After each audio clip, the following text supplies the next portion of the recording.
Let's smoke up some juicy burgers. Alright guys, let's make some juicy hamburgers. Set those smokers to about 225 and we're going to get the meat ready. I have 2 pounds of ground meat here, 80-20 mixture, and I'm making 4 half-pound burgers. I'm going to season them with a little sea salt, black pepper, onion and garlic powder, and make sure you get both sides of the burgers seasoned real well here. And then we're going to let them rest for about 30 minutes before putting them on the smoker. Alright, when they're ready, throw them on there. I have some fresh jalapenos too. These are great smoked, so make sure you get some jalapenos. Slice up your toppings. I have the basic lettuce, onion, and tomato here. You can get crazy with it if you want.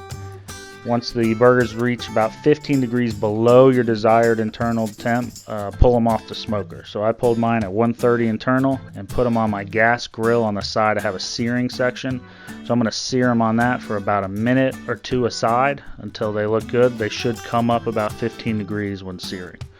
Pull those off the grill and plate. Same with the jalapenos. And these things are ready. Top with whatever you want. I'm telling you, man, these things are good.